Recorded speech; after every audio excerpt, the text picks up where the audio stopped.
జనసేన అధ్యక్షులు పవన్ కళ్యాణ్ గారు, తెలుగుదేశం పార్టీ అధ్యక్షులు చంద్రబాబు నాయుడు గారు కలిసి ఈ రాష్ట్రంలో పొత్తులపై వివిధ దశల్లో కలిశారు. నిన్ననే వీటి మీద మొదటి లిస్టు ప్రకటించడం జరిగింది. శాసనసభలో పోటీ చేసే అభ్యర్థుల పేర్లు రెండు పార్టీలు ఏకాభిప్రాయంతో తీసుకున్నటువంటి నిర్ణయంగా వారు నిన్న ప్రకటించడం జరిగింది. ఆ ప్రకటనలో భాగంగా తెలుగుదేశం సీట్లు, అదేవిధంగా జనసేన పోటీ చేసే సీట్లలో 5 సీట్లు మాత్రమే ప్రకటించారు. మిగతా కూడా త్వరలోనే ప్రకటించే అవకాశం ఉందని చెప్పారు. అవి కూడా బీజేపీతో ఈ వారంలోనే పొత్తులు ఒక అంగీకారానికి వచ్చాక, అధికారిక ప్రకటన పొత్తులు అయినాక ఇప్పుడు మిగతా పోటీ చేసే అభ్యర్థుల పేర్లు కూడా ప్రకటిస్తానని తెలియపరిచారు. నేను మొదటి నుంచి కూడా చెప్తా ఉన్నా, ఈరోజైతే ఏవైతే లిస్టులు ప్రకటించారో వాటి మీద చెప్పడం జరిగింది. ఇప్పుడే నేను పార్టీలో రావటం, పవన్ కళ్యాణ్ గారితో మాట్లాడి వారి తాలూకా ఏదైతే పోరాటం ఉందో ఆ పోరాటానికి వారి పిలుపు మేరకు సంపూర్ణ మద్దతు తెలియపరచాలని, ముఖ్యంగా పార్టీకి పనిచేయాలనే ఆలోచనతోనే పార్టీలోకి రావడం జరిగింది. నేనైతే ముందే చెప్పాను, ఏది ఆశించి అయితే రాలేదు. నా విధానం కూడా ఏది ఆశించి పనిచేసే విధానం కూడా కాదు. నేనైతే ఇంకా పార్టీకి పనిచేయడం అంటే నేను ఇంకా చాలా ఎక్కువ ఆనందంగా పనిచేస్తాను.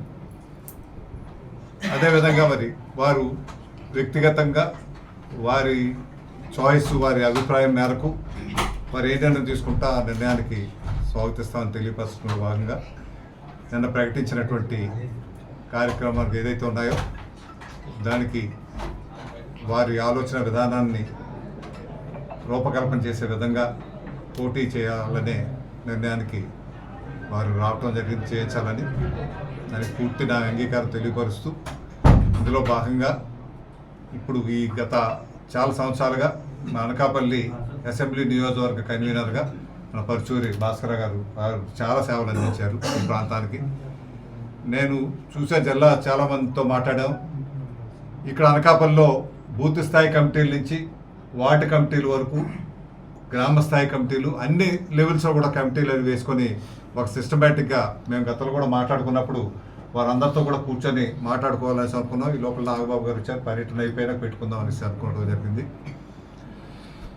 వారి తాలూకా వారు ఇప్పుడు పార్టీ ఆఫీస్కి ఈరోజే మొదటిగా రావటం, అయితే 2 రోజుల తర్వాత మీటింగ్ పెట్టుకోవాలని నన్ను మాట్లాడుకోవడం జరిగింది. నన్ను ఫోన్లో మేము చాలాసేపు మాట్లాడుకున్నాం. 2 రోజుల్లో సమావేశం, విస్తృత స్థాయి సమావేశం ఏర్పాటు చేయాలనేసి అనుకున్నారు. మేమైతే పార్టీలోకి ముందు వెళ్ళి వారికి పూర్తిగా నా అభినందనలు తెలియపరుస్తూ వారి తాలూకా పూర్తి సహాయ సహకారాలు పార్టీ గెలుపుకి, తెలుగుదేశం జనసేన గెలుపుకి వారి కృషి, వారి సహకారం కావాలనేసి కోరుతూ అందుకు ఈరోజు వారిని వ్యక్తిగతంగా కలుసుకోవడానికి రావడం జరిగింది. సంపూర్ణమైన పార్టీ తీసుకున్న నిర్ణయాలకు ఎప్పుడు కూడా మేము వేరేగా మాట్లాడేది లేదు. తప్పనిసరిగా పార్టీ నిర్ణయాలు కట్టుబడి పార్టీకి చేస్తామనేసి వారి నిన్న కూడా మాట్లాడడం జరిగింది. మొదటి నుంచి కూడా నేను రాజకీయాల్లో బహుశా సుమారు 10-15 సంవత్సరాలు 20 సంవత్సరాల నుంచి చూస్తున్నా వీరిని. అంటే ప్రత్యక్షంగా లేకపోయినా పరోక్షంగా వారి పాత్ర తెలుసు. ఎటువంటి పాత్ర మీ అందరికీ తెలుసు, నాకు తెలుసు. గెలుపుకి ఏం చేయాలి వెనకుండా అన్న దానికి, ఏ రకంగా చేస్తే గెలుపు సుసాధ్యం అవుతుంది అన్న దానికి పరుచూరి భాస్కర్ గారిని చెప్పొచ్చు. ఎందుకంటే గత ఎన్నికలు చూసాం, నేను వ్యక్తుల పేర్లు చెప్పను కానీ గత ఎన్నికల్లో చూసాం ఏ రకంగా ఆ వ్యక్తులు గెలుపుకి పైకి కనిపించకుండా, పైకి రాకుండా ఏ రకంగా దోహదపడ్డారో అన్నది చూసాం. వారి పూర్తి సహకారం పార్టీకి, నాకు పూర్తిగా అందిస్తారని వారిని కోరుతూ, ఈరోజు ఈ ఎన్నికల్లో జనసేన టీడీపీ ఒక వారంలో తెలిసేటట్టు ఈ బీజేపీ పొత్తు చాలా అవసరం.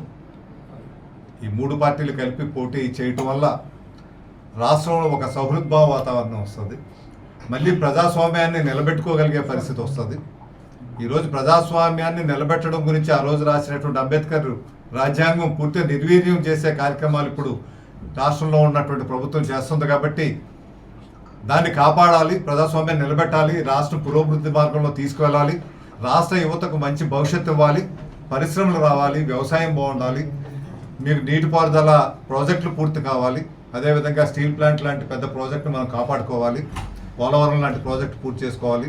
ఉత్తరాంధ్ర సుజల శ్రవంతి ద్వారా ఉత్తరాంధ్రకి 8 లక్షల ఎకరాలు సాగునీరు ఇచ్చే బృహత్తర కార్యక్రమం, రైల్వే జోన్ కానీ, అక్కడ అమరావతిలో రాజధాని కానీ, ఇవన్నీ కూడా పూర్తి కావాలనేటువంటి ఆలోచనతోనే పవన్ కళ్యాణ్ గారు ముందు నుంచి కూడా బీజేపీతో పొత్తు అవసరం, ఈ రాష్ట్రం అభివృద్ధి చెందాలంటే బీజేపీ సహకారం అవసరం అని వారు నమ్మి తెలుగుదేశం వారితో కూడా ఆ విషయం చెప్పి ఇప్పుడు అదృష్టవశాత్తు ఈ 3 శక్తులు కూడా సమీకరణ అయ్యి ఒక త్రిమూర్తిల్లా వీళ్ళు ముగ్గురు ఈ రాష్ట్రాన్ని ముందుకు తీసుకెళ్తారు. తప్పనిసరిగా మన స్టీల్ ప్లాంట్ మళ్ళీ కాపాడుకోగలుగుతాం, పోలవరం ప్రాజెక్ట్ పూర్తి చేసుకోగలుగుతాం, అమరావతి రాజధాని పూర్తి చేసుకోగలుగుతాం, అదేవిధంగా ఒక ఉత్తరాంధ్ర సుజల శ్రవంతి పూర్తి చేసుకొని రైల్వే ప్రాజెక్టులు కూడా ఇటువంటి ఏవైతే ఉన్నాయో వెనుకబడినటువంటి జిల్లాలు ఏవైతే ఉన్నాయో 7 జిల్లాలు రాష్ట్రంలో, రాయలసీమ 4 జిల్లాలు, ఉత్తరాంధ్ర 3 జిల్లాలు, ఈ 7 జిల్లాలు కూడా సమగ్ర పురోభివృద్ధికి దోహదపడేటువంటి మంచి నాయకత్వం మరి పవన్ కళ్యాణ్ గారిలో ఉంది.